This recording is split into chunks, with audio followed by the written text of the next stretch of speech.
Halo teman-teman, selamat pagi. Kali ini 22 Podcast akan membahas tentang komik One Piece di chapter 982. Dan tanpa berlama-lama lagi, 22 Podcast akan mulai pembahasannya dari yang pertama. Jadi di komik One Piece di chapter 982 ini kita melihat dua orang pemimpin saling bertemu satu sama lain di sebuah ruangan. Antara Kurozomi Orochi sebagai penguasa di Wano Kuni sama Kaido sebagai seorang kaisar lautan atau Yonko.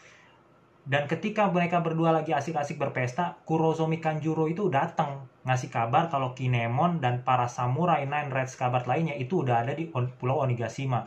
Dan ketika mendengar kabar itu, Kurozomi Orochi ekspresinya langsung berubah gitu. Dari yang tadinya periang dan ceria jadi kayak panik sama gemeteran gitu loh.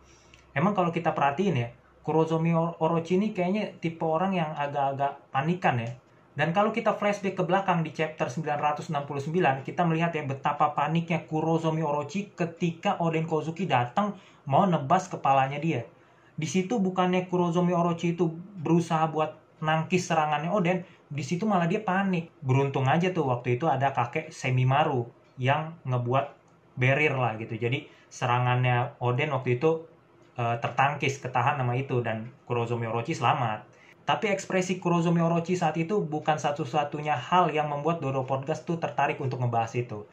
Di situ Dodo Podcast juga tertarik sama keberadaan Momonosuke. Jujur aja ya, Dodo Podcast seneng banget ketika ngelihat Momonosuke itu babak belur gitu bro. Karena kita lihat ya, betapa tengilnya ini anak ketika berhadapan sama Nami sama Robin ketika setelah ini loh, di Pang Hazard tuh.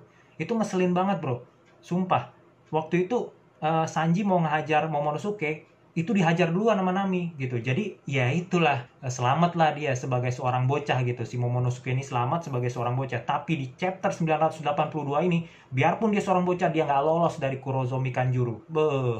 Dan dihajar habis-habisan. Kita nggak tahu nih apakah Momonosuke akan selamat atau nggak, kita nggak tahu. Kita ikutin aja ceritanya. Dan jujur aja, Doro Podcast semangat ngebahas komik One Piece di chapter 982 ini karena ngelihat Momonosuke yang babak belur. Oke, lanjut aja. Kita lanjut ya ke pembahasan berikutnya, oke? Di komik One Piece chapter 982 ini kita melihat kedatangan Kurozomi Kanjuro ke Pulau Onigashima sebagai seorang pengkhianat di antara samurai Nine Red Scabbard lainnya. Dan seperti yang pernah Dodo Podcast bahas di salah satu postingan Instagram Dodo Podcast tentang kejeniusan dari rencana Kinemon ya. Di chapter 982 ini kita ngelihat Kurozomi Kanjuro itu melaporkan rencana Kinemon ke Orochi sama Kaido. Jadi bisa dibilang ketika itu Kinemon itu membuat sebuah rencana yang sangat-sangat tidak terduga. Bahkan rencana itu tuh menipu semua orang termasuk dirinya sendiri. Tapi yang membuat Dodo Podcast tertarik di sini adalah Kurozomi Kanjuro yang bisa sampai ke dalam istana Kaido dan ketemu sama Orochi sama Kaido secara langsung. Padahal saat itu kita tahu ya, Kurozomi Kanjuro ini masih dianggap musuh oleh anak buah Kaido. Jadi keberadaan Kanjuro di situ itu dianggap sebagai ancaman oleh anak buahnya Kaido. Jadi mau nggak mau, suka nggak suka, Kurozomi Kanjuro ini harus melawan anak buahnya Kaido supaya bisa ketemu sama Kurozomi Orochi dan Kaido di dalam istananya. Dan kita tahu lah, kekuatannya Kaido ini sedang terpusat di Pulau Onigashima. Tapi, seorang Kurozomi Kanjuro bisa menerobos masuk sampai ke dalam istananya Kaido. Dan ketemu sama Kurozomi Orochi dan Kaido secara langsung. Di sini Dodo Podcast nemuin adanya dua kemungkinan gitu lah. Yang pertama itu adalah Kurozomi Kanjuro emang kuat, makanya dia bisa menerobos masuk ke dalam istana Kaido dan menyingkirkan anak buah Kaido yang menghalangi dia buat ketemu sama Kurozomi Orochi secara langsung. Atau emang yang kedua, penjagaan di istana Kaido itu nggak terlalu ketat, makanya Kurozomi Kanjuro bisa dengan mudah masuk dan ketemu sama Kurozomi Orochi gitu di istananya Kaido. Dan kalau kita perhatiin secara mendetail ya, itu Kurozomi Kanjuro itu sama sekali nggak ada luka loh di badannya dia gitu. Otomatis kan ada kemungkinan gitu loh bahwa di dalam istana Kaido itu penjagaannya nggak terlalu ketat.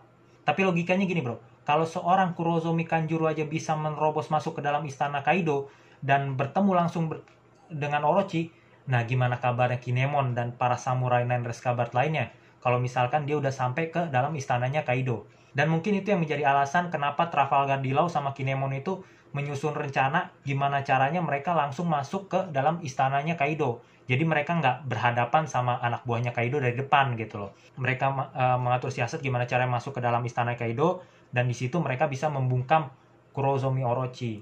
Jadi bisa dibilang tuh adanya Monkey D. Luffy, Roronoa Zoro, Eustace Captain Kid, sama Killer di depan gitu ya, dan mengacaukan pesta itu ya, ya itu mungkin sebagai umpan lah bisa dibilang gitu. Makanya mereka semua jadi terfokus sama mereka berempat gitu loh.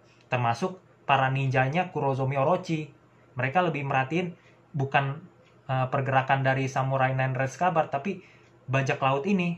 Tapi gini, ketika para Samurai Nine Red Scabbard lainnya itu udah berhadapan sama Kurozomi Orochi, kemungkinan besar emang kalau menurut Dodo Podcast itu ya mereka bisa membungkam Orochi secara langsung. Tapi kalau di sekitar Orochi itu masih ada Kaido, ya lain cerita bro. Tapi itu menurut Dodo Podcast. Dan kalau menurut kalian gimana nih? Antara dua kemungkinan itu, apakah memang Kurozomi Kanjuro yang kuat, atau memang penjagaan di dalam istana Kaido itu nggak terlalu ketat gitu? Makanya Kanjuro ini bisa menerobos masuk dan ketemu langsung sama Orochi. Atau mungkin kalian punya kemungkinan-kemungkinan lain? Ya bisa langsung aja komentar di bawah bro. Oke, lanjut ke pembahasan berikutnya. Seperti yang pernah Dodo Podcast bahas di video sebelumnya tentang Black Maria ya, yang tinggal di salah satu rumah bordil di Pulau Onigashima. Ketika pertama kali diperlihatkan pada komik One Piece di chapter 979, kita ngelihat tubuh dari Black Maria ini besar banget ya, bahkan paling besar di antara para petinggi 6 penjuru lainnya. Terus di chapter berikutnya, di chapter 979, itu kan para petinggi 6 penjuru itu dipanggil secara langsung oleh Kaido kan. Di situ kita juga ngelihat tubuhnya Black Maria itu gede banget gitu. Tapi nggak tahu kenapa di chapter 982 ini, Dodo Podcast ngerasa bahwa tubuhnya Black Maria ini ternyata gede banget ya. Bahkan di situ Momonosuke itu cuman segenggamannya dia doang gitu loh. Ya mungkin karena Momonosuke emang badannya kecil ya. Tapi di sini Dodo Podcast jadi inget di mana Monkey D. Luffy ketemu sama Putri Shirahoshi di istana Ryugu. Ketika Luffy ketemu sama Shirahoshi waktu itu Monkey D. Luffy itu cuma segenggamannya si Shirahoshi gitu loh. Itulah. Jadi emang gede banget ya ini perempuan-perempuan yang Black Maria, Shirahoshi, Big Mom tuh kayaknya emang besar banget gitu. Itulah yang ngebuat Dodo Podcast tertarik untuk membahas Black Maria ini. Selain itu dia juga kayaknya tuh udah nyaman dengan posisinya sekarang sebagai seorang petinggi 6 penjuru. Dan sebagai buktinya dia kan nggak terlalu greget gitu buat nyari anaknya Kaido yang namanya Yamato gitu. Dan Kaido juga nanya gitu, Black Maria kan lu udah gue kasih tugas buat nyari anak gua yang namanya Yamato gitu loh kasarnya. Tapi Black Maria bilang kan udah banyak yang nyari gitu loh. Jadi dari situ ya kita tahu lah, kalau kita flashback ke belakang gitu ya, siapa yang nemuin Yamato itu berhak untuk melawan salah satu All-Star gitu. Dan kalau dia menang, dia mendapatkan posisi All-Star. Dan kayaknya Black Maria ini nggak terlalu tertarik, jangankan untuk bertarung gitu, untuk mendapatkan posisi All-Star aja, kayaknya Black Maria tuh kayak nggak berambisi gitu. Emang sih orang sekelas Black Maria ini pasti punya anak buah ya, jadi dia tinggal nyuruh anak buahnya buat cari tuh yang namanya Yamato gitu. Cuman kalau kita perhatiin, para petinggi 6 penjuru lainnya itu kan selain dia nyuruh anak buahnya buat nyari Yamato, dia juga ikut turun langsung gitu, kayak Sasaki, Huhus gitu kan, dia ikutan nyari juga gitu loh. Dan kalau kita perhatiin dari awal kan emang begitu kan, dia kayaknya ya santai-santai aja gitu, nggak kayak Sasaki atau Huhus gitu loh yang emang gue harus jadi nih All-Star gitu loh. Tapi balik lagi itu menurut Dodo Podcast gitu. Kalau menurut kalian gimana? Langsung aja komentar di bawah bro. Oke, kita lanjut ke pembahasan berikutnya. Oke, di sini ada beberapa orang yang bertanya di DM Instagram Dodo Podcast yang menanyakan tentang kok tiba-tiba ada kapal Sukuming sih gitu loh. Dan untuk menjawab pertanyaan ini, kita harus flashback ke chapter sebelumnya, yaitu chapter 981, tepatnya di panel terakhir, ketika kemunculan komandan divisi pertama bajak laut Shirohige, Marco the Phoenix. Dan kalau kita perhatiin dengan lebih detail, di situ kelihatan gitu, ada kapal lain selain kapal anak-anak Big Mom. Jadi nggak jauh dari kapalnya Big Mom itu ada kapal lain bro. Nah kapal lain inilah kapal dari Sukuming ya kan. Kapal siapa lagi ya kan, di atasnya kan ada nanas ya, sama kayak rumah Sukuming lah di Pulau Zou kan, kayak gitu kan, ada nanasnya gitu. Dan setelah kemunculan dari kapal lain itu, kita ngelihat sosok Nekomamushi yang berkata ada sebuah kapal besar yang terjun begitu saja gitu loh. Terus kita juga ngelihat sosok yang emang kayaknya udah nggak asing buat kita. Siapa lagi kalau bukan Komandan Divisi 16 Bajak Laut Shirohige, Izo, ya kan, yang emang orang asli Wano. Kalau emang itu beneran Izo, berarti bisa dibilang dia tuh baru pulang kampung setelah lebih dari 20 tahun berpetualang bersama Bajak Laut Shirohige, bro. Dan sekedar informasi tambahan gitu, bahwa Marco de Ponix itu datang ke Wano Kuni itu nggak barengan sama Nekomamushi gitu. Tapi kebetulan aja gitu, ketemu sama Nekomamushi ketika mereka lagi manjat air terjun. Gitu sih, bro. Sekarang kita akan ngebahas tentang Inemori Kyoshiro atau Denjiro yang merupakan salah satu samurai Nine Red Scabbard yang pernah bertarung secara langsung dengan pasukan Numbers Kaido yang namanya Hacha di chapter 973. Nah, di komik One Piece di chapter 982 ini, kita ngelihat pengaruhnya Denjiro yang sangat luar biasa. Dia bisa ngomong dengan sangat santai sama Sasaki yang merupakan petinggi 6 penjuru kan. Dan gak cuma ngomong secara santai aja, dia juga bisa melumpuhkan Sasaki dengan sangat mudah. Tapi yang ngebuat Dodo Podcast bingung adalah kenapa saat itu Sasaki cuma diikat di pohon gitu sama Denjiro.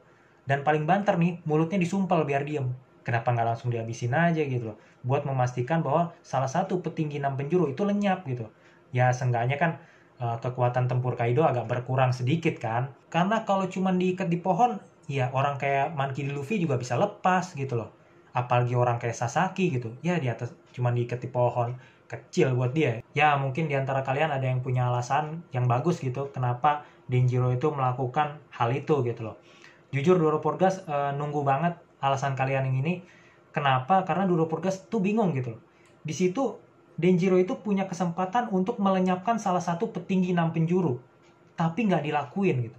Justru Denjiro itu melakukan suatu hal yang ya kayaknya sih nggak perlu gitu ya. Kayak ngasih lihat tatonya Clan Kozuki di punggungnya dia gitu loh. Itu kan ya ngapain juga gitu loh. Ya mendingan dihabisin langsung gitu loh. Ya nggak sih? Tapi ya nggak tahu ya. Mungkin ada alasan lain gitu. Makanya Doro Podcast pengen tahu gitu. Alasannya apa gitu dari kalian gitu ya. Mungkin itu aja yang bisa Doro Podcast share tentang komik One Piece di chapter 982 ini. Seperti biasa, apabila ada yang salah atau ada yang mau nambahin, bisa langsung komentar di bawah. Apabila tidak merepotkan, bisa di-subscribe dan share video ini. Semoga bermanfaat. Saya Dodo Podcast mengucapkan terima kasih. Ciao.